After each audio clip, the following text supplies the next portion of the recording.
me, Arun. My talk today is about how do I solve my wife's problem? What should I wear today with AI, especially using Amazon SageMaker and AWS Deep Lens. And my name is, just call me Gus. It's actually a lot easier. And I'm the head of AI and ML at Casius.com, and I'm also an AWS Machine Learning hero. And before I start, I just want to introduce you a little bit about myself. I work for a company called Casius.com, and it's an online portal which facilitates car buying and selling. And we have both private and dealer car, and at any given time, we have about 230,000 cars. And every day, we're getting around 5,000 cars. And apart from cars, we also have bikes, boats, trucks, caravan, anything with wheels on it. And we also have an international presence. We have a portal in Chile, Argentina, Mexico, Brazil, and South Korea as well. My passion since 5 years ago, it's all about AI. Yeah, I'm so fortunate that I actually work in a company where I can apply this passion. And me and my team, we built a lot of cool AI. But one AI that I really want to mention today is something called Cyclops. It's a car recognition AI, which actually identify your car make, model, body down to the series just from a single shot. And this AI has been driving a lot of products at Casius. So if you're selling a car through us, we do not need to tell you, you do not need to tell us anymore what car it is. We already know from the photos.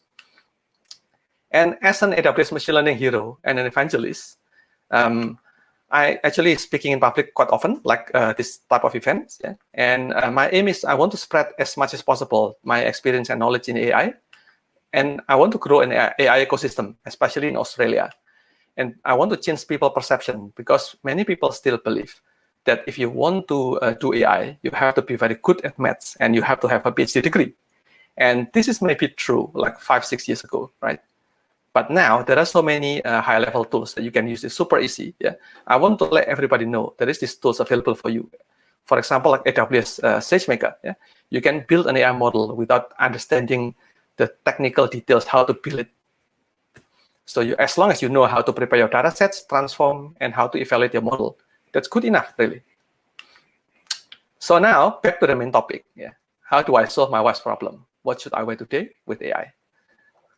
And when I tell everybody about this project, the question is always asking me, why? Why are you doing this? What's this idea coming from, right? And it's actually coming from my wife. Her name is Yumi. Yeah? Every morning, she always asks me this question. What should I wear today while staring on her wardrobe? And I'm really not a fashionable person. Yeah. When I receive this question, normally this is what my face really looks like, literally, right? And it's very hard for me because I'm not good at fashion, right? I bought a T-shirt in pack of 5 and I just wear them in rotation, right? Until it's broken and buy another one. And I also have a very bad short-term memory to be able to remember what outfits you wear recently. Yeah? And that's very important for you to be able to give a diverse recommendation, right?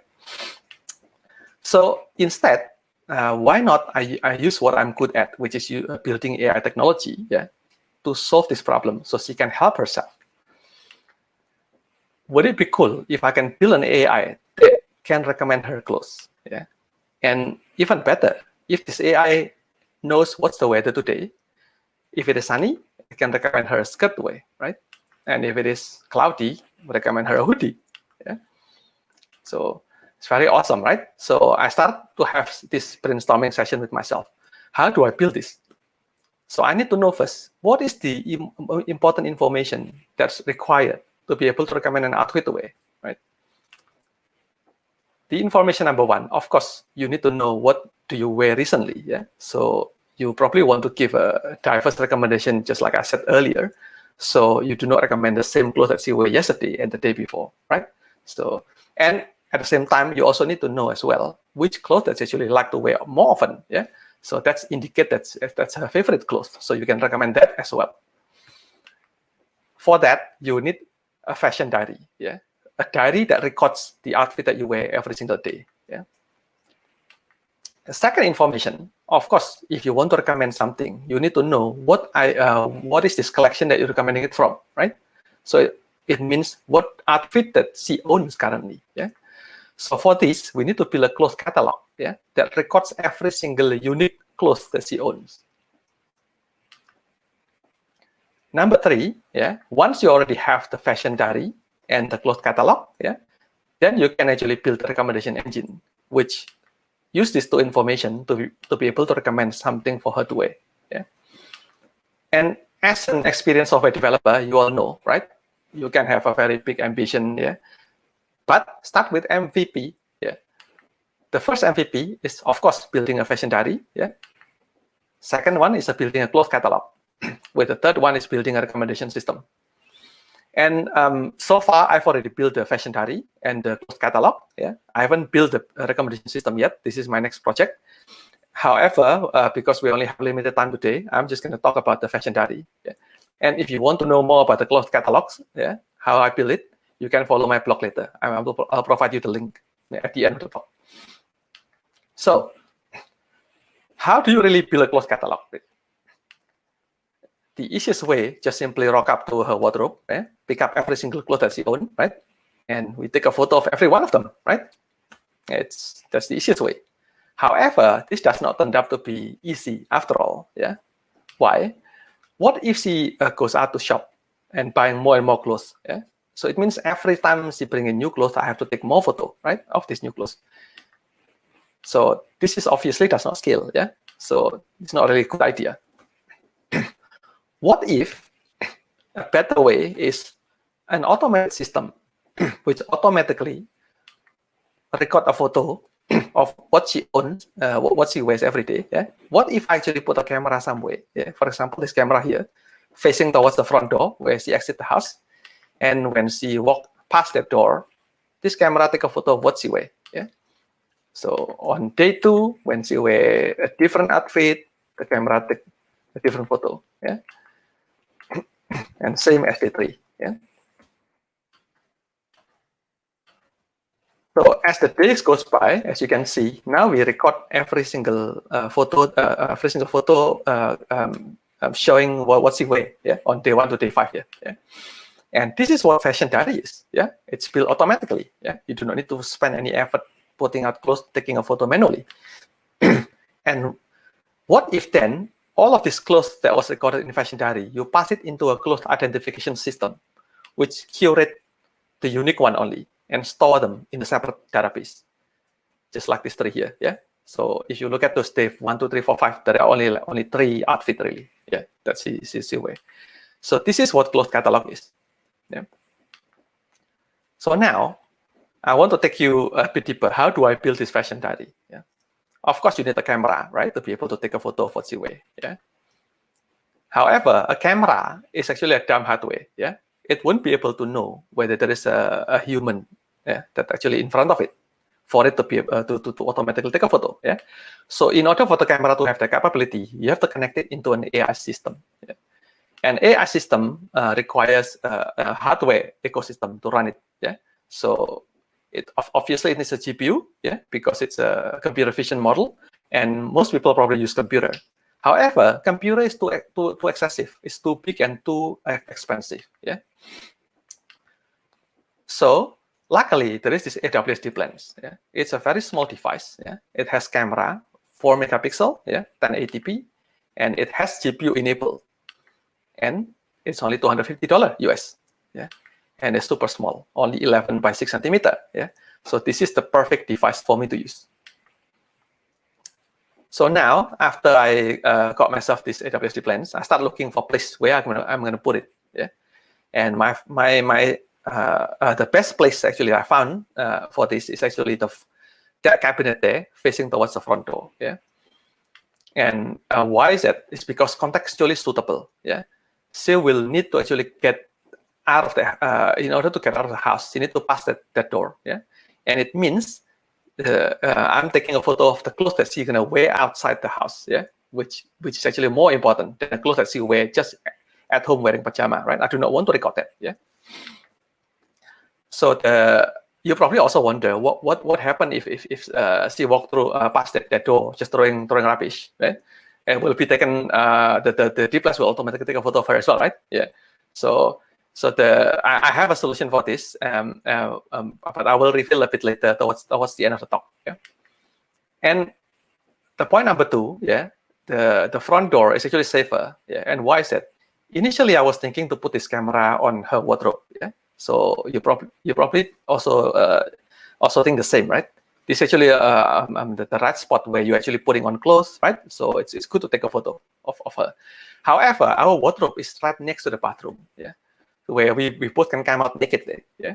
So it means I have to be very, very sure. I have to build another AI model that detects nudity. So I do not send this photo to the cloud. And if for some reason this photo leak into the cloud, I'll be in deep trouble, right? So definitely it's not really a good place to put it. So front door it is. So now going slightly deeper in terms of implementation, yeah.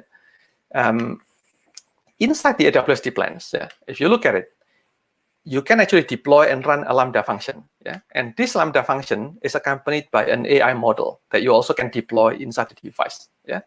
And of course, for my model, it is a human detection AI model. It's a model that detects the presence of a human.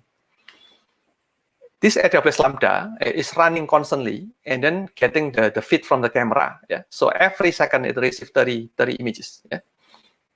And this image then will be sent into my AI model to detect where is the bounding box location of the human body. Yeah. If the human body was detected, the image will be cropped and that image will be sent via MQTT message broker into the cloud where my other AWS Lambda function running. Yeah.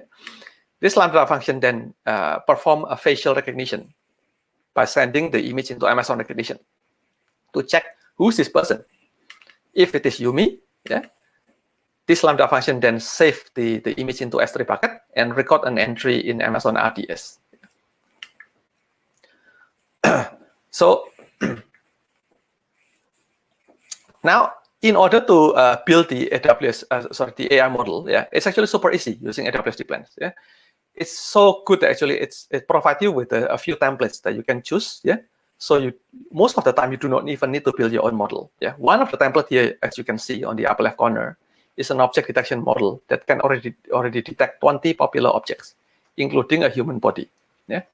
So you selected that model, and then you deploy it into the device. Using the AWS Dplens console, you also will be given an IP address. With this IP address, then you can actually see what the Dplens actually seeing. So in this slide here, you can see this is exactly what the Dplens is. Yeah? It's a very handy tool for you to be able to debug your Dplens application. Yeah? So you can drop in annotation and text, yeah, to be able to give you more information. So here you go. My human detection AI model already running, yeah, and successfully detect the presence of Yumi with that blue bounding box. However, after running it for a few minutes, yeah, giving it a test, I'm actually noticing a few shots that I do not really want to be sent into the cloud. Yeah, for example, like this image here. The face is not visible. I do not want to send this into the cloud. And why? Why is that? Yeah. If you go back to this architecture diagram, yeah, if you remember what I said earlier, I only want to save the entry into Fashion Diary if this is the photo of Yumi. Yeah. So if there is no face visible, there is no point of sending the image to begin with, right, into the cloud. It's just gonna incur costs for facial identification, yeah, and also showing the bandwidth as well. So I do not want to send a face if it is not visible, yeah. So then I need to replace this AI model from a human detection AI model into human and face detection AI model. So it means instead of just detecting a human body, I also need to detect a face, a visible face. Yeah. And of course, you can use the provided template from AWS Dplens. However, this is the cool thing about the AWS Dplens. It interact with Amazon SageMaker very well. Yeah. It means if you need to build a model, AI model, you can easily use Amazon SageMaker.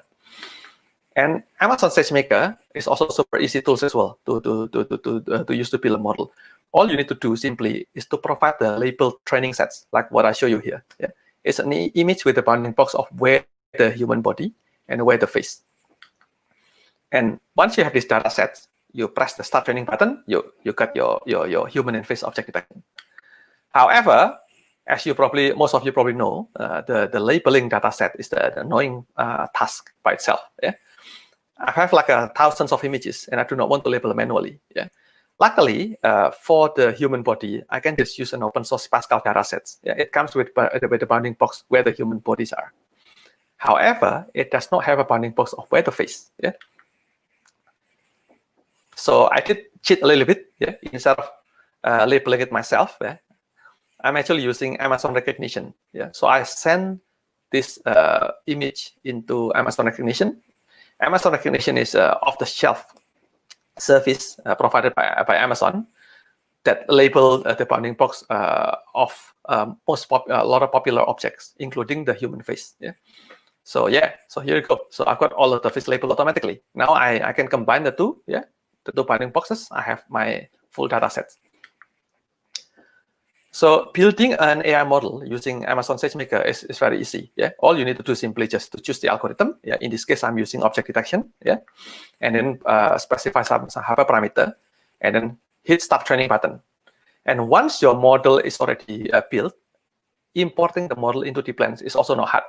So here I can show you. Yeah, you select I want to import Amazon SageMaker train model. Yeah, and then choose the job ID where how you train your Amazon SageMaker. And then press deploy to device. And that's it. So as simple as that. So now as you can see, my AI model already detecting the face and the human body. Yeah. So after I ran for a couple hours, I'm still seeing a few problems. Yeah. First is I see the Yumi passing by in front of the camera. I do not want this. Yeah. Because she's wearing pajamas. She does not intend to go out of the house. So yeah, it's a passerby. And second problem is actually a lot bigger problem. It's a photo of my mother-in-law, thousands of them. She's making dumpling in the kitchen bench top, yeah, right next to the door. So because her face and the body is visible, it got sent into the cloud and flooding my facial identification system, right? So that's what the DeepLens is. So in order to solve this problem, I call it this mother-in-law avoidance strategy, yeah. It's actually quite easy. Just set up a bounding box detection zone, that box there. Yeah. So I only let the AWS Lambda, my Lambda function, to send the image if the human body and face is fully within that detection zone. Otherwise, do not send it. As simple as that. Two problems are solved. I got rid of my mother-in-law, well, digitally, not literally. Yeah. And I got rid of the passersby as well, because Yumi's bounding box is not fully inside the red box. Yeah, yeah, that's it. So that's the fashion diary. So I got it all completed, and the next step is for me is actually to build a mobile apps. Yeah, this mobile apps is where Yumi can use so to be able to see what she wear in the past few days, a few weeks, and I added some extra features there to call the weather bureau and record it as well, so she can have a contextual information. Yeah, yesterday was like a 18-degree cloudy. Yeah. And so on and so forth. And this app is driven by public API that was written using AWS Lambda as well. So yeah, so now without further ado, I want to show you a 30-second video demo, what the app actually looks like. So Arun, would you mind to play the video?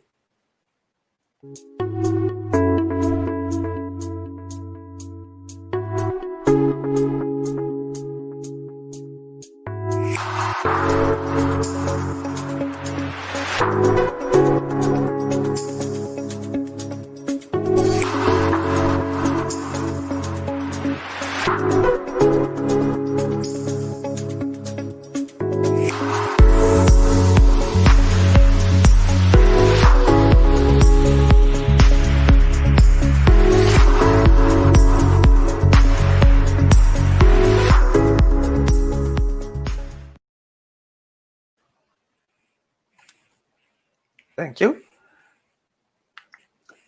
So now as a takeout, yeah, deploying an AI on the edge is actually super easy using AWS DeepLens. Yeah, and you can use Amazon SageMaker to expedite building the AI model. Yeah, so as you can see, the AWS DeepLens ecosystem, if you use it by itself, that's fine. It's super easy. But as long as you want to do something extra, you have to build your own model.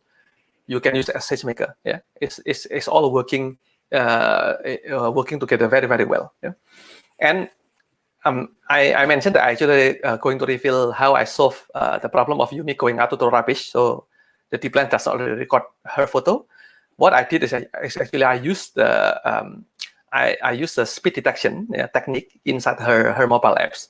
So basically detect how fast she's actually walking or moving. Yeah?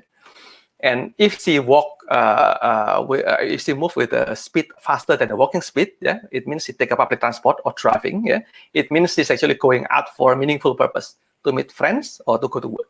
Then I will send the information into the cloud, which tag the photo to be displayed on her mobile apps. Otherwise, do not display this photo. Yeah, it's as simple as that. And yeah, so thank you for watching again. And if you want to know more about this project, yeah, go to my Medium link or follow me on LinkedIn. Yeah. So as I said, there is a close identification system which I do not have time to reveal today. You can actually read the blog about it. So yeah, thanks a lot. Thank you. That's all for me today. Thank you, Gus. It was a nice talk. We have time to do one or two questions. So I'm looking at the chat and I see someone that got awake from, I think, the previous talk about cost optimization, because this question is about costs. Do you use recognition for 24 hours of streaming a day? Because that would cost you almost $6,000, he calculated. Can you elaborate on that? So for the facial identification system, it's actually not that costly. Yeah. So I only make a call about like what, around 40, 30 times a day. Yeah. It's not that many. Yeah. Because we don't go out very, very often. Yeah. The system only record when she passed through that door, right? Yeah. And only when she's right in that detection zone. Yeah. So if she walk past the camera, it won't call recognition. Yeah. So it's not expensive. The whole system itself only costs like around $4 a month to run. Really. Yeah. Okay, thanks. Then another question: what was the most difficult part of the so far of your application or your solution? The most difficult one is actually the closed identification system. Yeah, because detecting whether there is a human body or face is not that hard, right? The most object detection model can do this. However, identifying what clothes that you wear, yeah, and being able to know this is the same one as what you wear yesterday, given different lighting, different weather condition, yeah, and different pose. And sometimes in one of the photos, she's carrying a handbag, and on the other photo, holding a laptop, right? So you need to be able to actually see behind this noise, yeah, and then avoiding wrinkles as well. It's really, really hard. So the closed catalog, the closed identification system, so far, the accuracy is only around 30%, and I'm still not happy with it. I'm still trying to improve it. If you want to know more, have a look at my blog LinkedIn. Yeah? So there are full details of story how I build it. Yeah. Thank you. Then a last question: do you see the deep lens as a suitable device for a professional usage, and why yes or no? Okay, so I only can comment on the deep lens, the version that I have. Mine is actually 2017 model, I believe. Yeah. So the 2019 is actually twice better in terms of the computation power and also camera as well. Yeah. So based on that 2017 model, yeah, this is not a device that you want to use for outdoor purpose. Yeah, because it's not weatherproof. Yeah. And in terms of the sensitivity to lighting, is also not like on par with like a high-end camera. Yeah. So for anything indoor at home, yeah, that's fine. Yeah. But if you want to go use it for outdoor, no, that's not something that I would recommend. Yeah. Okay, thank you. Thank you for being us this afternoon or this evening for you. I think it's almost bedtime there on the other side of the world. So thanks for joining and doing your talk. We will switch.